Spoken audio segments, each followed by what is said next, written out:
आइए हम परमेश्वर के वचन की ओर देखेंगे। और बीते दिनों हम लोग, एक समय की बात है कि देहरादून में थे, अभी 2-3 महीने पहले की बात है। और कुछ लोग एक बच्चे को वहां पर लेके आए। वो लगभग 15-16 साल का लड़का था और उसे उसके मम्मी पापा और बहन उठा करके मीटिंग में लेकर के आए, क्योंकि वो बच्चा बचपन से ही चल नहीं सकता था। वो कभी भी चला नहीं अपने पैरों पर। और उसकी मां ने यह निर्णय लिया कि मैं अपने बच्चे को प्रभु के भवन में लेकर जाऊंगी और प्रभु वहां मेरे बच्चे के जीवन में काम करेगा।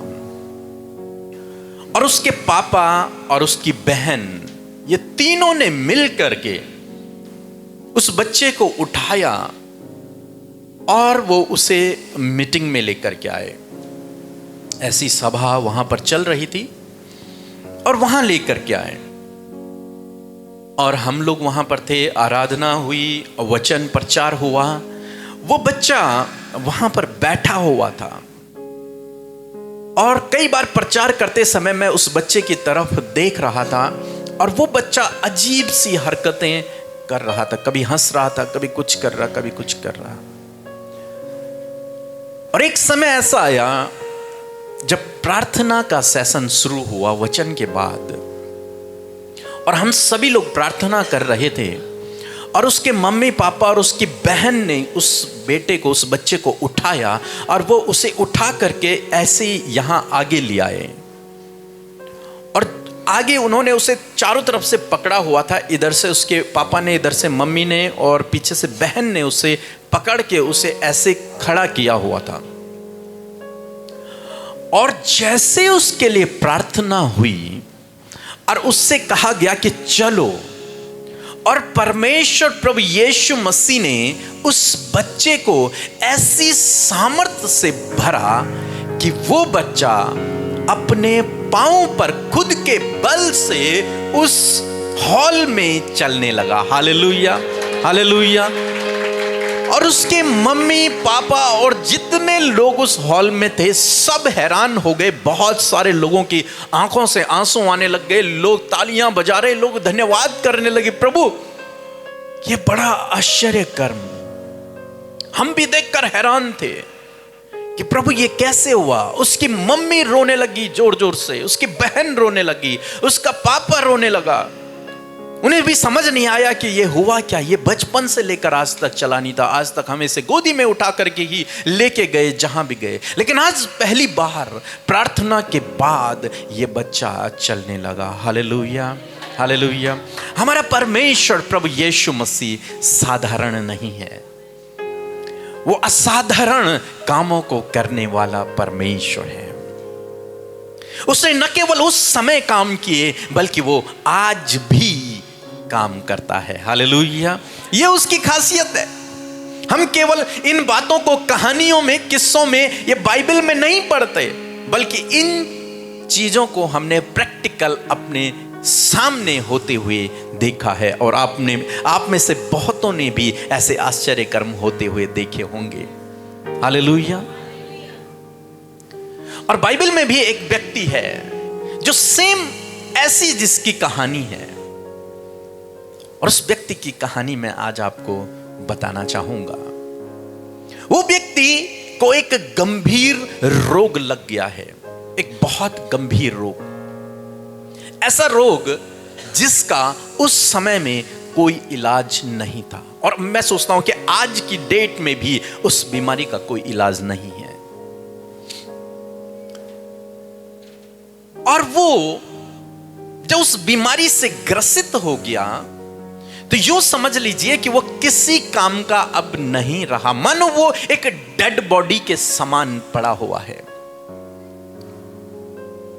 एक तरीके से देखा जाए तो उसके घर वालों ने भी अब उसे किनारे कर लिया है, क्योंकि वहीं बेड में उसे खाना देना और उसका सब कुछ वो टॉयलेट भी वहीं करेगा और उसको साफ करना, उसकी देखभाल करना, उसको नहलाना, उसके कपड़े चेंज करना, बहुत प्रॉब्लम। स्टार्टिंग में तो घर वाले करते हैं, लेकिन जब धीरे धीरे समय बीतने लगता है तो घर वाले भी पीछे हट जाते हैं। और एक व्यक्ति बाइबल में ऐसा है, और वो कुछ नहीं कर सकता अपने आप से, उसके अंदर कोई ताकत नहीं है, कोई सामर्थ्य नहीं है, बस मानो वो एक घाट पर लेटा हुआ है। वो हिल नहीं सकता, वो चल नहीं सकता, वो अपने हाथ नहीं उठा सकता, वो अपने पैर नहीं उठा सकता, यहां तक कि वो पलट भी नहीं सकता। ऐसी स्थिति में ये व्यक्ति है। लेकिन कोई भी रोग और कोई भी दुख इतना बड़ा नहीं जिसे प्रभु यीशु मसीह ठीक न कर सके। Hallelujah, hallelujah. कोई भी नहीं। और यह व्यक्ति अपने लाइफ में संघर्ष कर रहा है, स्ट्रगल कर रहा है। मैं सोचता हूं कि ये लेटे लेटे अपने लिए मौत मांग रहा है कि हे ईश्वर, मुझे मौत दे दे। ऐसी जिंदगी से अच्छा है कि मैं मर जाऊं। ऐसी जिंदगी से अच्छा है कि मैं यहां न जीऊं। मैं अपने घर वालों पर, अपने बच्चों पर, अपनी पत्नी पर, अपने माता पिता पर, अपने भाइयों पर बोझ नहीं बनना चाहता। उससे अच्छा है कि मुझे मृत्यु दे दे। शायद ये भाई ऐसा सोच रहा हो और कर भी रहा हो। लेकिन एक दिन कुछ ऐसा हुआ कि यीशु मसीह उनके नगर में आ गए। हालेलुया। खुशी की खबर यह हुई कि यीशु मसीह एक दिन उस नगर में आ गए। कोई पढ़ेगा मेरे साथ में मरकुस रचित सुसमाचार उसका 2 अध्याय और 1 से 1 पद से लेकर हम आगे पढ़ेंगे, और मैं धीरे धीरे आपको समझाने की कोशिश करूंगा उस व्यक्ति की कहानी को। जी। कई दिन के बाद वह फिर कफरनहूम में आया और सुना गया कि वह घर में है। जी, क्या हुआ? कई दिनों के बाद। समझ रहे हैं आप मेरी बात को? और इससे पहले यदि आप पढ़ेंगे तो यीशु मसीह के लिखा है कि यीशु मसीह की चर्चा इतनी फैल गई उस जगह पर कि यीशु मसीह अब आम नागरिक की तरह गांव में चल नहीं सकता, साधारण रूप से नहीं चल सकता। क्यों? क्योंकि हर समय लोग आ रहे हैं उसके पास। इसलिए यीशु मसीह क्या किए, कुछ समय तक वो जंगल में रहे, कुछ समय तक वो जंगल में चले गए। और जब वहां से वापस आए तो तब लिखा है कि वो किसी के घर में इकट्ठे थे। जैसे आज हम इस घर में क्या हैं, इकट्ठे हैं, ऐसे वे लोग भी किसी के घर में इकट्ठे थे। जी, क्या लिखा? फिर इतने लोग इकट्ठे हुए कि द्वार के पास भी जगह नहीं मिली। अब इतने लोग इकट्ठे हो गए क्योंकि उन्होंने सुना कि यीशु मसीह आ गया। यीशु मसीह आ गया। और यीशु मसीह कौन है? जो उस समय लोगों के जीवनों में बड़े बड़े कामों को कर रहा है। मीन्स एक बहुत बड़ा डॉक्टर है। समझ रहे हैं मेरी बात को? एक बहुत बड़ा डॉक्टर है जो बिना सुई के, बिना दवाई के लोगों को ठीक कर रहा है। और इस बात की चर्चा पूरे नगर में फैल गई, बहुत दूर दूर देशों तक फैल गई। इसलिए लोग क्या कर रहे हैं, और जहां यीशु मसीह को देख रहे हैं वहां पूरी भीड़ की भीड़ जमा हो जा रही है, इकट्ठी हो जा रही है। ऐसे यहां पर हुआ। इतनी भीड़ हुई कि ये कमरा तो फुल हुआ, केवल यीशु मसीह खड़े हैं ऐसे, बाकी सब फुल है। कि दरवाजे के सामने और दरवाजे के बाहर भी बहुत बड़ी भीड़ इकट्ठी हो गई। इतनी भीड़, अगर वो कमरे में 50 लोग आते होंगे तो लगभग 100 लोग वहां पर इकट्ठे थे। अगर 100 लोग होते होंगे तो 200 लोग वहां पर इकट्ठे थे। यहां तक कि आदमी पूछ कर भी कि भाई थोड़ा रास्ता दे दे, थोड़ा रास्ता दे दे, वो भी वहां पर नहीं था। रास्ता बिल्कुल नहीं, दरवाजा बंद। बंद मीन्स लोगों की वजह से दरवाजा बंद है क्योंकि इतनी भीड़ है। बाहर आंगन में भीड़ है, भयंकर भीड़ है। सब लोग इंतजार कर रहे हैं, सब लोग खड़े हैं। बहुत सारे बीमार लोगों को लेकर सब लोग खड़े हैं, बहुत सारी प्रॉब्लम्स को लेकर लोग खड़े हैं। और कुछ लोग कैसे हैं? जी, पढ़ेंगे। और वह उन्हें वचन सुना रहा था। हाँ, और यीशु मसीह क्या कर रहे थे उस कमरे में? वचन सुना रहे थे। तो लोग वहां पर वचन सुनने के लिए भी आए थे। क्या करने? वचन सुनने के लिए। यहां पर हम लोग क्यों इकट्ठे होते हैं जी? वचन सुनने के लिए। और जब हम वचन सुनते हैं तो ये वचन हमें चंगा करता है। हालेलुया। तो यहां पर एक बहुत बड़ी भीड़ इकट्ठी हो गई, और इतनी भीड़ है कि दरवाजे से अंदर दिख भी नहीं रहा है, और आंगन में भी बहुत लोग इकट्ठे हैं। और यीशु मसीह उस पूरी भीड़ को क्या कर रहे हैं? वचन सुना रहे हैं। जी भाई पढ़ेंगे। और लोग एक झोले के मारे हुए को, हाँ, अब ऐसा हुआ कि वो व्यक्ति जिसकी मैं कहानी सुना रहा था, उसे एक बीमारी हो रखी थी, वो था पैरालाइज। उसे लकवा हो गया। और आप जानते हैं कि आज भी जिस व्यक्ति को लकवा हो जाता है वो किसी काम का नहीं रहता। वो न चल सकता है, न खा सकता है, न उठ सकता है, न बैठ सकता है। वो टॉयलेट भी खुद नहीं जा सकता, वो अपने हाथों को भी नहीं हिला सकता। और इसकी पूरी बॉडी क्या है? पैरालाइज है। और ये अपने घर में पड़ा हुआ है। लेकिन लिखा है जी, झोले के मारे हुए को 4 मनुष्यों से उठवाकर उसके पास ले आए। हाँ, 4 मनुष्य उस पैरालाइज व्यक्ति को, उस लकवा ग्रस्त व्यक्ति को उठा करके आज कहां लाए हैं? यीशु मसीह के पास लाए हैं। समझ लीजिए, आप कोटद्वार में कोई भाई है जो पैरालाइज हो रखा है, और यहां पर यीशु मसीह है जो प्रचार कर रहे हैं। और जब उन 4 लोगों को यह बात पता चली कि आज यीशु मसीह हमारे नगर में आया है, तो उन्होंने प्लान किया कि क्यों ना आज इस भाई को, इस दोस्त को उठा करके और वहां ले जाया जाए। क्या पता यीशु इसे चंगा कर दे। इस उम्मीद में, इस आशा में उन्होंने क्या किया? उस पैरालाइज व्यक्ति को उठाया और उसे आज यहां तक वो लेकर के आए हैं। कौन होंगे ये लोग? ये 4 लोग जिनके विषय में यहां पर कहा गया है, कौन हो सकते हैं? हो सकता है उस पैरालाइज व्यक्ति के दोस्त हों, क्योंकि दोस्त ही इतने अच्छे होते हैं जो वक्त मुसीबत पर खड़े हो जाते हैं, साथ में खड़े हो जाते हैं।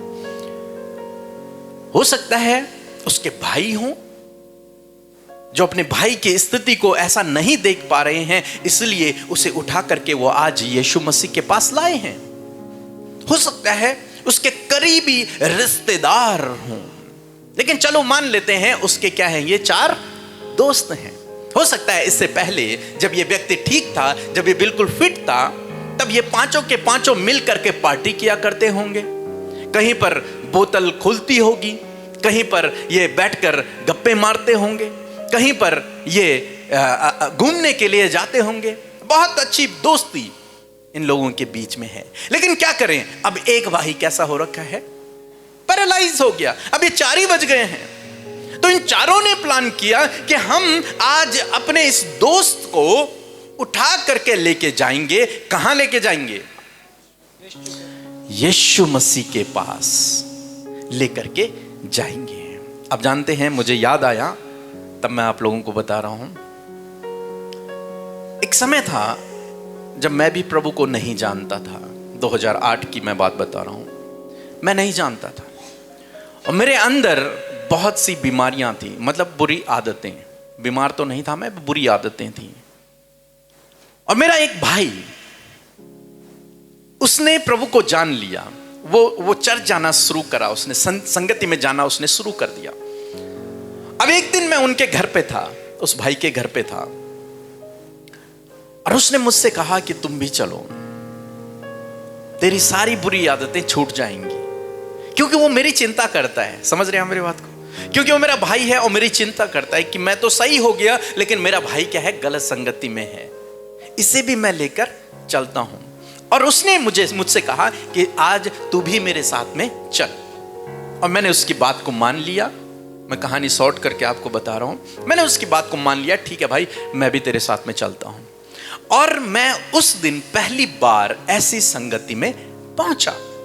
और वहां मैंने सुना और देखा प्रभु यीशु मसीह के बारे में।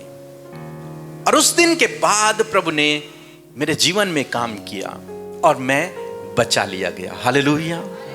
मेरे अंदर जो बुराइयां थी वो सब समाप्त हो गई। मेरा जीवन अब अच्छाई की ओर बढ़ने लगा। क्या होता यदि वो भाई मुझे यीशु के पास नहीं ले जाता, तो शायद आज मेरा जीवन कुछ और होता, कहीं और मैं होता, कुछ और काम कर रहा होता, क्या होता प्रभु जाने। लेकिन क्योंकि उस भाई ने मेरी चिंता करी, और मैं उस भाई को हमेशा धन्यवाद देता हूं इस बात के लिए, क्योंकि उस भाई ने मेरी चिंता करी कि यह मेरा भाई है और यह गलत मार्ग पर है, क्यों न इसे भी सही मार्ग पर ले जाया जाए। और जब उसने ऐसा किया तो आज मेरा जीवन क्या हो गया है, बच गया है। आज मैं प्रभु में हूं। आज लाखों लोग हमारे द्वारा आशीषित हो रहे हैं। हालेलुया। और इन 4 लोगों ने ऐसे ही किया। इन 4 लोगों ने अपने भाई को देखा कि यह प्रॉब्लम में है, अपने दोस्त को देखा कि यह प्रॉब्लम में है, हो सकता है उनका पड़ोसी हो कि यह प्रॉब्लम में है, और उन्होंने उसे उठाया और उसे यीशु मसीह के पास लेकर के गए। हालेलुया। आप जानते हैं, आप और मैं तो बच गए हैं, हम तो आजाद हो गए हैं, लेकिन अभी दुनिया के लोग बहुत सारे हैं। आपका भाई, आपका पड़ोसी, आपका मित्र, आपका जानने वाला, बहुत लोग हैं जो ऐसे इस पैरालाइज व्यक्ति की तरह हैं, जिनके पास कोई उम्मीद नहीं है, जिनके पास कोई आशा नहीं है। उनको आपका और मेरा कर्तव्य है कि हम उनको प्रभु यीशु मसीह के करीब लेकर के आए। हालेलुया। कहां लेकर के आए हैं जी? आपका और मेरा कर्तव्य है। जैसे इन 4 दोस्तों ने सोचा कि हम इस प्रॉब्लम में पड़े, इस मृत्यु के गड्ढे में जाने वाले व्यक्ति को प्रभु यीशु मसीह के पास ले जाएंगे और प्रभु यीशु मसीह उसे जीवन देगा। ऐसे ही प्रभु आपसे और मुझसे चाहते हैं, हम सब से चाहते हैं कि हम भी किसी एक को बताएं और उसे कहें कि प्रभु की निकटता में जा, प्रभु यीशु मसीह की निकटता में चल, तेरे जीवन में काम होगा, तेरे जीवन में काम होगा, तेरी परिस्थितियां बदल जाएंगी, तेरे हालात बदल जाएंगे। जो तू ये स्ट्रगल कर रहा है, इससे तू बाहर निकल आएगा। उसके बाद मैंने प्रभु को जाना, मेरा जीवन बदल गया, और फिर मेरे बाद तो मानो एक बहुत बड़ी लाइन लग गई। बहुत लोग पौड़ी में, बहुत लोग मसीह में आए, उन्होंने प्रभु को जाना। बहुत लोग। प्रभु आपसे ये चाहते हैं कि आप अकेले, ये चाहते, ये 4 दोस्त चाहते तो अकेले जाते और प्रभु से कहते, प्रभु हमारे लिए प्रार्थना कर दे, हमारे घर में ये प्रॉब्लम है, हमारे घर में वो प्रॉब्लम। नहीं। और फिर प्रभु इनको बहुत बड़ा रिवॉर्ड देता है। अभी देखेंगे हम लोग। इन्होंने अपने लिए नहीं, इन्होंने दूसरे की चिंता करी, दूसरे के लिए सोचा। यह हमारा भाई जो मर रहा है, यह हमारा भाई जो परेशान है, क्या पता इसे प्रभु जीवन दे दे, उसके पास इसे लेकर के चलते हैं। आज आपका और मेरा काम यही है। बाइबल कहते है तुम जगत की ज्योति हो। प्रभु ने तुम्हें और मुझे ज्योति ठहराया। ज्योति का क्या काम होता है? दूसरे को रास्ता दिखाना, रास्ता दिखाना आपका काम है। आपने यदि अपने जीवन में आशीष को पाए हैं, यदि नहीं पाए हैं तो मैं मना करूंगा, मत बोलना किसी को। लेकिन यदि आपने अपने जीवन में आशीष पाई है, यदि आपने प्रभु के काम को अपने जीवन में देखा है, तो आपका और मेरा यह कर्तव्य बनता है कि हम किसी एक को बताएं। हालेलुया। किसी एक को बताएं। क्या बताएं? कि मेरे जीवन में प्रभु यीशु मसीह ने काम किया है, चल तू भी चल कर देख ले, तेरे जीवन में भी होगा। यह हमारा काम है, यह हमें दिया गया ये काम। और मैंने प्रभु को जाना। उसके बाद मैं वहां से अपने घर आया पौड़ी में, और पौड़ी उस समय में विकास लोगों के घर में रहता था, जो अभी आपको वर्शिप करवा रहे थे पास्टर विकास, उनके घर में मैं था। और फिर उन्होंने प्रभु को जाना, उनकी बहन ने प्रभु को जाना, उनके भाई ने प्रभु को जाना, उनके पूरे परिवार ने प्रभु को जाना। अब इनकी बहन से मैंने उसे बताया, उस बहन को मैंने बताया प्रभु कैसा है, प्रभु क्या काम करता है, और उसने विश्वास किया बिना अपने घर वालों को बताए। चुपके से उसने मेरे साथ में प्रार्थना करना शुरू किया। और जब उसने प्रभु को स्वीकार किया, और उसके बाद वो कॉलेज पढ़ती थी, मुझे कहानी याद आ गई इसलिए मैं सुना रहा हूं। वो कॉलेज पढ़ती थी। अब वो कॉलेज गई अपनी क्लास में, और उसने अपनी क्लास के बहुत सारे यूथ को या जवानों को उसने बताया कि पता है मेरा भैया पहले बहुत बिगड़ा हुआ था, लेकिन अचानक से वो किसी के यहां गया और उसने प्रार्थना की और वो बहुत अच्छा हो गया, बहुत अच्छा हो गया। अब उसके साथ के जितने लड़के लड़कियां थी, उन्होंने भी सोचा कि अरे ऐसा कैसे हो सकता है, किसी का जीवन, वो मुझे जानते थे मैं कितना बिगड़ा हुआ था, वो जानते थे, ऐसे कैसे किसी का जीवन बदल सकता है एक सेकंड में, चलो हम चल कर देखेंगे। और वो मेरे पास आए, उन्होंने वास्तव में देखा ये भैया तो बिल्कुल बदल गया, इसका जीवन पहले जैसा नहीं रहा, बिल्कुल चेंज। मैंने उन्हें बताया कि प्रभु क्या है, प्रभु कौन है, प्रभु ने हमारे लिए क्या किया है। और उनमें से बहुतों ने प्रभु पर विश्वास किया।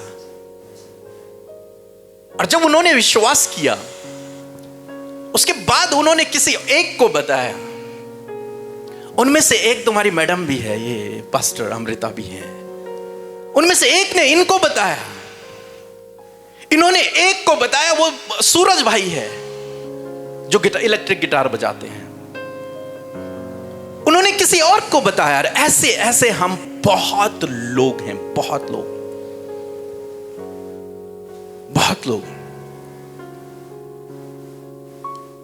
भाई विकास ने प्रभु को जाना। जब मैंने उसे बताया, उसने प्रभु को जाना, उसने प्रभु को स्वीकार किया। और एक समय की बात है जब पूजा, जो राहुल की वाइफ है, उनके पापा की तबीयत बहुत ज्यादा खराब थी, और भाई विकास पूजा के भाई के पास गया कि भाई तुम्हारे पापा की तबीयत खराब है, चलो प्रार्थना करते हैं, वो ठीक हो जाएंगे। अब पूजा के पापा हॉस्पिटल में हैं। सब लोगों ने, उनका कहना है कि सब लोगों ने लकड़ी खरीदने के लिए, उनको जलाने के लिए पैसे इकट्ठे कर दिए गए थे, इतनी हालत उनकी खराब थी, हॉस्पिटल में एडमिट हैं। विकास ने पूजा के भाई को बताया कि प्रभु उन्हें ठीक कर सकता है, प्रभु उन्हें चंगा कर सकता है, चलो हम प्रार्थना करते हैं। और ये छोटे छोटे थे उस समय, ये सब गए एक भवन में, इन्होंने प्रार्थना करना शुरू किया। और इनके पापा का कहना है कि मैं उसी समय ठीक हो गया। हालेलुया। वो उसी समय अपने आप हॉस्पिटल से बाहर आ गए। और जब उनके बच्चे उनके पास आते हैं तो वो कहते हैं कि आज दिन में पता नहीं क्या हुआ, मुझे बिल्कुल सही महसूस कर रहा हूं मैं। तब इन्होंने कहा हम ठीक टाइम पे आपके लिए उस समय प्रार्थना कर रहे थे। हालेलुया। फिर उनका परिवार बचाया गया। लेकिन एक भाई ने ये चिंता करी कि ये प्रॉब्लम में है, मैं इसे लेकर के जाऊंगा, और वो लेके गया, और आज उसके पीछे हजारों लोग बचाए जा रहे हैं। हालेलुया। आज ना हमारा YouTube चैनल होता, आज ना लाखों लोगों के जीवन में काम होता, आज कहानी कुछ और होती। लेकिन एक भाई ने जब सोचा मेरे विषय में, इसलिए आज प्रभु दुनिया में काम कर रहा है। हालेलुया। और इन 4 लोगों ने भी इस लकवे के व्यक्ति के विषय में सोचा कि ये मृत शरीर हो गया है, इसे हम प्रभु के पास लेकर के जाएंगे, प्रभु इसे चंगा करेगा। ऐसे ही आपको और मुझे उनके विषय में सोचना है जो आज अपने जीवन में स्ट्रगल कर रहे हैं, जो प्रॉब्लम में हैं। कई बार हम आशीष को अपने तक सीमित रखते हैं कि मैंने पा लिया है, बस कोई दूसरा ना पाए। नहीं, आपको और मुझे बांटने के लिए चुना गया है। किसके लिए? बांटने के लिए। आपको और मुझे बांटना है। आपको और मुझे जो हमें मिला है उसे हमें बांटना है। और यदि आप बांट नहीं रहे हैं तो आप सेल्फिश हैं, स्वार्थी हैं। आपको उसे बांटना है। जो आपको मिला है, फ्री में मिला है, उसे आपको बांटना है। वो आपके खाने के लिए नहीं है, वो इसलिए है कि आप भी खाओ और आपके साथ में दूसरा भी खाए। Hallelujah, hallelujah. यदि आपने प्रभु का स्वाद चखा है और आपने वो आशीष पाई है अपने जीवन में, तो आपको यही करना है जो इन 4 लोगों ने किया। और जानते हैं इन्होंने क्या किया? इन्हें जी पढ़ेंगे भाई, क्या लिखा आगे? परंतु जब वे भीड़ के कारण उसके निकट ना पहुंच सके, हाँ, तो अब क्या देखते हैं कि बहुत बड़ी भीड़ है, भीड़ है बहुत बड़ी, और इन्हें जाना है यीशु के पास इस पैरालाइज व्यक्ति को लेकर। लेकिन बीमारों की लंबी लिस्ट है, अंदर नहीं जा सके ये लोग। कैसे अंदर जाएंगे नहीं पता, और कब तक इंतजार करेंगे वो भी नहीं पता, क्योंकि ये भीड़ तो खत्म होने का नाम ही नहीं ले रही। उन्हें शायद दूर भी जाना हो। तो जब उन्होंने देखा कि भीड़ के कारण वे प्रभु के निकट नहीं जा पा रहे हैं, समझिए भीड़ बड़ी बेकार है। भीड़ ना हमें रोकती है। भीड़, आपके जीवन में बहुत सारी भीड़ होंगी जो आपको प्रभु के निकट जाने से रोकती है। यहां पर पढ़ेंगे एक बार फिर से। परंतु जब वे भीड़ के कारण उसके निकट ना पहुंच सके, हाँ, भीड़ के कारण उसके निकट नहीं पहुंच सके। भीड़ के कारण, भीड़ हमें रोकती है। कई बार आपने देखा होगा, आपका प्रभु के निकटता में जाने का मन है, लेकिन भीड़ आपको क्या कर देती है? रोक देती है। नहीं जाना, वहां नहीं जाना, वहां नहीं जाना है। भीड़ रोकती है। वो तुम्हें ईसाई बना लेंगे, वहां नहीं जाना। वहां नहीं जाना। भीड़ रोकती है। भीड़ हमारे घर वाले हो सकते हैं, भीड़ हमारे लिए कोई काम हो सकता है कि नहीं, आज प्रभु के भवन में नहीं, आज मैं ये काम करने जाता हूं, आज मैं प्रभु की निकटता में नहीं, आज मैं ये काम करने जाता हूं। वो काम हो सकता है, वो कोई चिंता हो सकती है। भीड़ जो आपको प्रभु के निकट जाने से क्या करती है? रोकती है।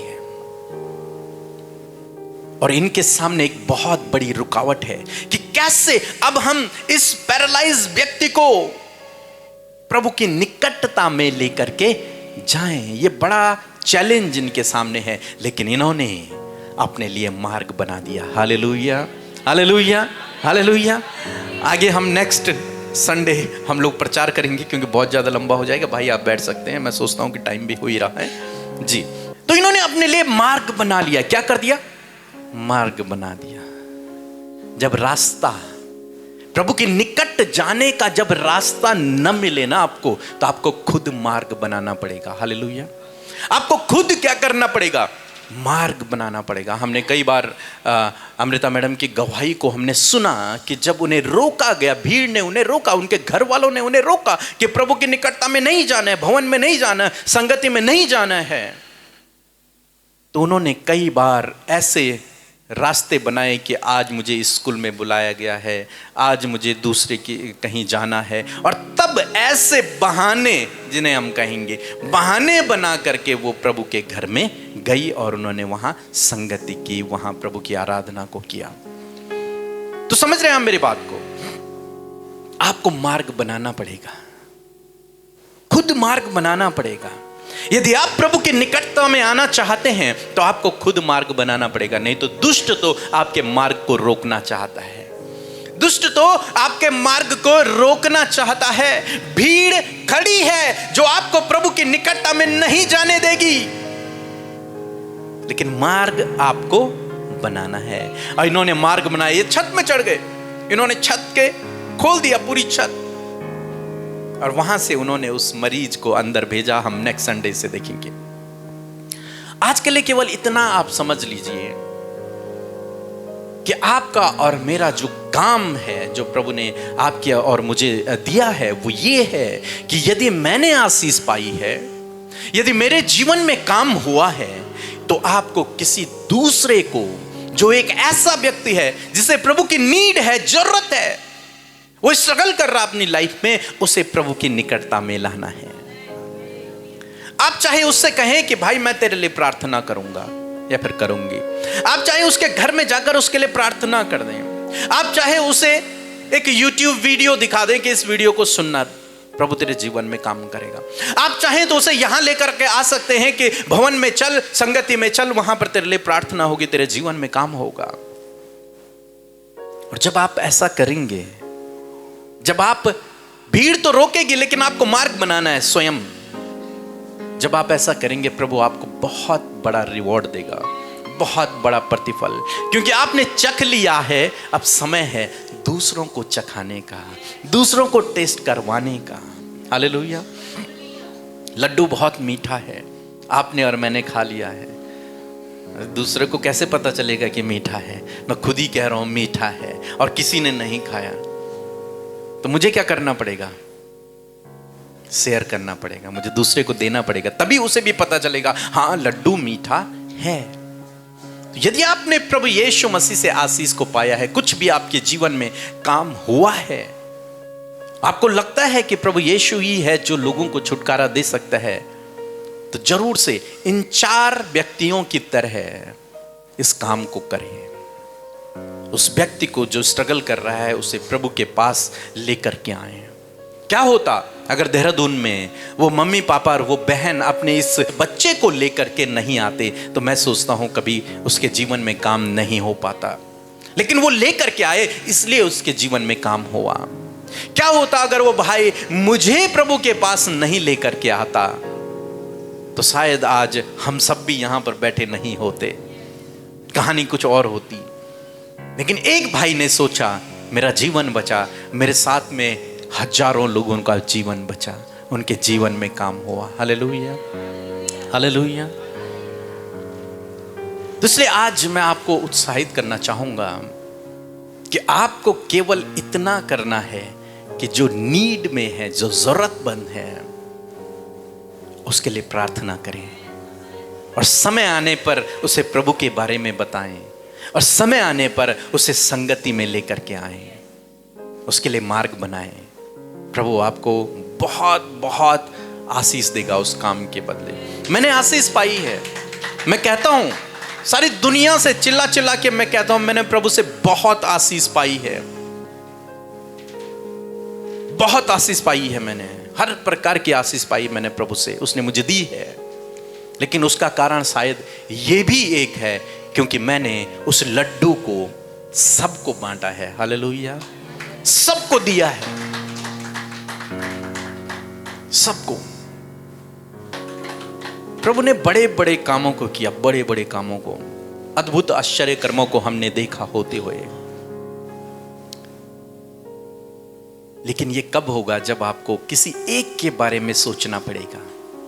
यदि आप खुद तक सीमित रहेंगे तो नहीं हो पाएगा, आपको किसी एक के बारे में सोचना पड़ेगा। यही यीशु किया करते थे। यीशु ने इस बीमार व्यक्ति के बारे में सोचा और प्रभु ने उसे चंगा कर दिया, उसे ठीक कर दिया। हो सकता है कई बार लोगों के जीवन में काम नहीं होता, देर से होता है। क्यों होता है वो भी इसी चैप्टर में हम लोग नेक्स्ट संडे को हम लोग सीखेंगे, समझेंगे। लेकिन आज मैं यहीं पर एंड कर रहा हूं। कारण क्या है कि मैं ये चाहता हूं कि आपके दिमाग में केवल ये बात छप जाए कि खुद बचना काफी नहीं है, औरों को बचाना है। हालेलुया। खुद बचना काफी नहीं है, हमें औरों को भी बचाना है। खुद ये लड्डू खाना काफी नहीं है, हमें औरों को भी ये लड्डू देना होगा। लोग आशीष पाएंगे, आप भी आशीष पाओगे, बहुत लोग आपके द्वारा आशीष पाएंगे। Hallelujah, hallelujah. ऐसे बहुत सारे परिवार के परिवार हैं जो अपने जीवन में बहुत स्ट्रगल कर रहे थे, बहुत परेशान, चिंताओं में थे, उन्हें कोई रास्ता सूझ नहीं रहा था। लेकिन केवल एक प्रयास के द्वारा मैं उनके घर में गया और मैंने उन्हें बताया कि मेरे जीवन में हुआ है, क्या पता प्रभु तुम्हारे जीवन में भी कर ले, एक बार प्रार्थना करवाओ अपने लिए, जाओ। और वे लोग गए, और पूरे के पूरे परिवार के परिवार आज वो प्रभु को जानते हैं और उनके परिवार में खुशहाली है, आशीषें हैं। मैं आपसे कहूंगा ये आपका और मेरा काम है, यह आपका और मेरा काम है। आप नहीं जानते कौन प्रभु कब किसके जीवन में क्या काम कर दे।